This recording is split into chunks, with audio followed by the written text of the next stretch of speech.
ओम नमो भगवते वासुदेवाय। भागवत पुराण चतुर्थ स्कंद 17वां अध्याय। महाराज पृथु का पृथ्वी पर कुपित होना और पृथ्वी के द्वारा उनकी स्तुति करना।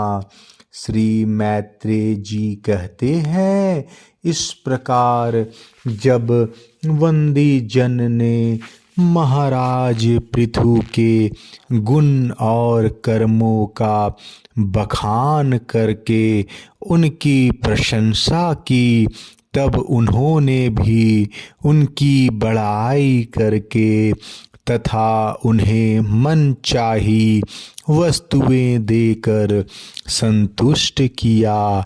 उन्होंने ब्राह्मण आदि चारों वर्णों, सेवकों, मंत्रियों, पुरोहितों, पुरवासियों, देशवासियों, भिन्न भिन्न व्यवसायियों तथा अन्य आज्ञानुवर्तियों का भी सत्कार किया।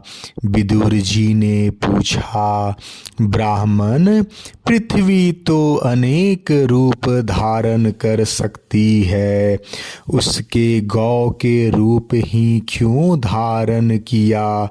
और जब महाराज पृथु ने उसे दुहा, तब बछड़ा कौन बना और दुहने का पात्र क्या हुआ?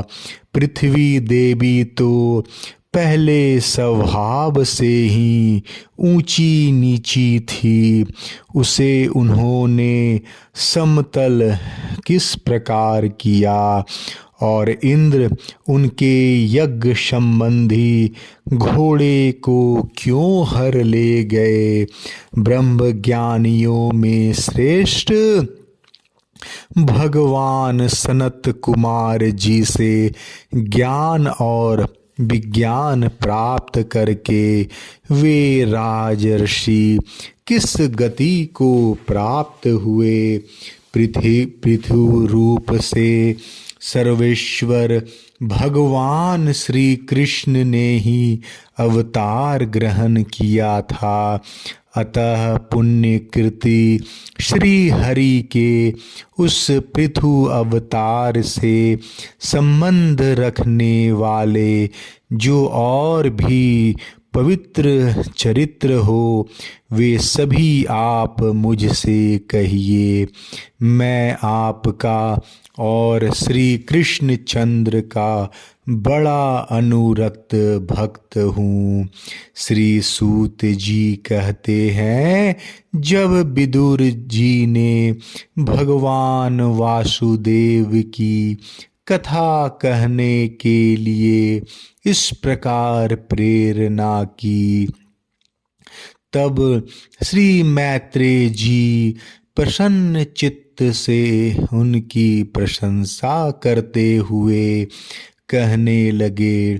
श्री मैत्रेय जी ने कहा, विदुर जी, ब्राह्मणों ने महाराज पृथु का राज्याभिषेक करके उन्हें प्रजा का रक्षक उद्घोषित किया।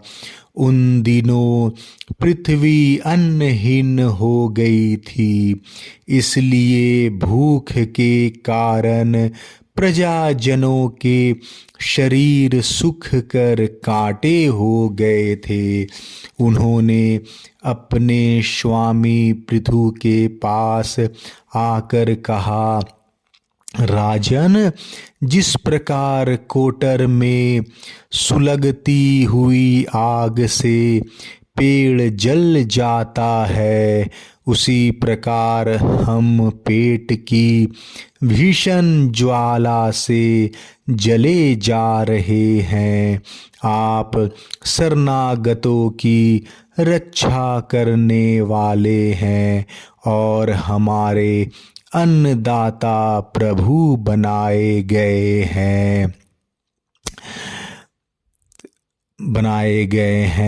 इसलिए हम आपकी शरण में आए हैं। आप समस्त लोकों की रक्षा करने वाले हैं। आप ही हमारी जीविका के भी स्वामी हैं। अतः राज राजेश्वर, आप हम क्षुधा पीड़ितों को शीघ्र ही अन्न देने का प्रबंध कीजिए। ऐसा न हो कि अन्न मिलने से पहले ही हमारा अंत हो जाए। श्री मैत्रेय जी कहते हैं, कुरुवर, प्रज्ञा का करुणा क्रंदन सुनकर महाराज पृथु बहुत देर तक विचार करते रहे। अंत में उन्हें अन्नाभाव का कारण मालूम हो गया। पृथ्वी ने स्वयं ही अन्न एवं औषध आदि को अपने भीतर छिपा लिया है। अपनी बुद्धि से इस बात का निश्चय करके उन्होंने अपना धनुष उठाया और त्रिपुर विनाशक भगवान शंकर के समान अत्यंत क्रोधित होकर पृथ्वी को लक्ष्य बनाकर बाण चढ़ाया। उन्हें शस्त्र उठाए देख पृथ्वी कांप उठी और जिस प्रकार व्याध के पीछा करने पर हरिणी भागती है, उसी प्रकार वह डर कर गौ का रूप धारण करके भागने लगी। यह देखकर महाराज पृथु की आंखें क्रोध से लाल हो गई। वे जहाँ जहाँ पृथ्वी गई वहाँ वहाँ धनुष पर बाण चढ़ाए उसके पीछे लगे रहे। दिशा विदिशा स्वर्ग पृथ्वी और अंतरिक्ष में जहाँ जहाँ भी वह दौड़ कर जाती वहीं उसे महाराज पृथु हथियार उठाए अपने पीछे दिखाई देते। जिस प्रकार मनुष्य को मृत्यु से कोई नहीं बचा सकता, उसी प्रकार उसे त्रिलोकी में वेन पुत्र पृथु से बचाने वाला कोई भी न मिला।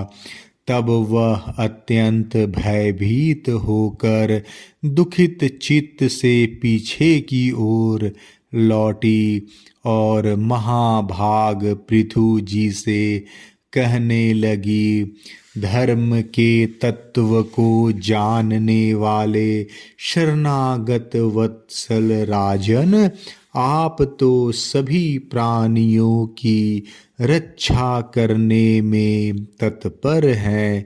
आप मेरी भी रक्षा कीजिए। मैं अत्यंत दीन और निरपराध हूँ। आप मुझे क्यों मारना चाहते हैं? इसके सिवा आप तो धर्मज्ञ जान माने जाते हैं। फिर मुझ स्त्री का वध आप कैसे कर सकेंगे?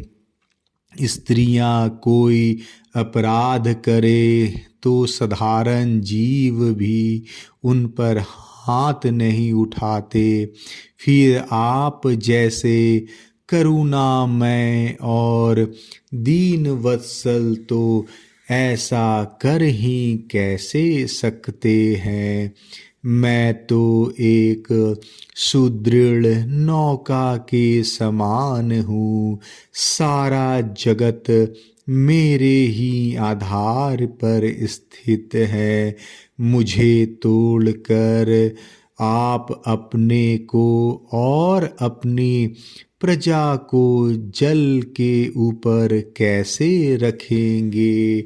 महाराज पृथु ने कहा, पृथ्वी, तू मेरी आज्ञा का उल्लंघन करने वाली है। तू यज्ञ में देवता रूप से भाग तो लेती है, किंतु उसके बदले में हमें अन्न नहीं देती। इसलिए आज मैं तुझे मार डालूंगा। तू जो प्रतिदिन हरी हरी घास खा जाती है और अपने थन का दूध नहीं देती, ऐसी दुष्टता करने पर तुझे दंड देना अनुचित नहीं कहा जा सकता। तू नासमझ है। तूने पूर्व काल में ब्रह्मा जी के उत्पन्न किए हुए अनादि के बीजों को अपने में लीन कर लिया है और अब मेरी भी परवाह न करके उन्हें अपने गर्भ से निकालती नहीं। अब मैं अपने वाणों से तुझे छिन्न भिन्न कर तेरे मदे से इस क्षुधातुर और दीन प्रजाजनों का करुण क्रंदन शांत करूंगा।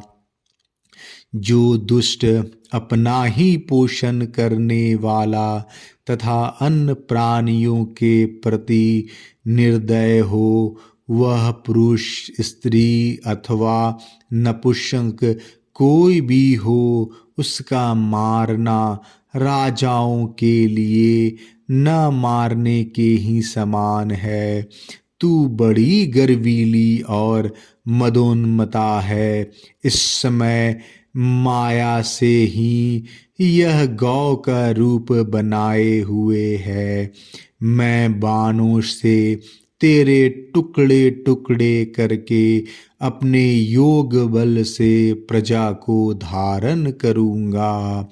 इस समय महाराज पृथु काल की भांति क्रोध में मूर्ति धारण किए हुए थे। उनके ये शब्द सुनकर धरती कांपने लगी और उसने अत्यंत विनीत भाव से हाथ जोड़कर कहा। पृथ्वी ने कहा, आप साक्षात परम पुरुष हैं अतः तथा अपनी माया से अनेक प्रकार के शरीर धारण कर गुणमय जान पड़ते हैं।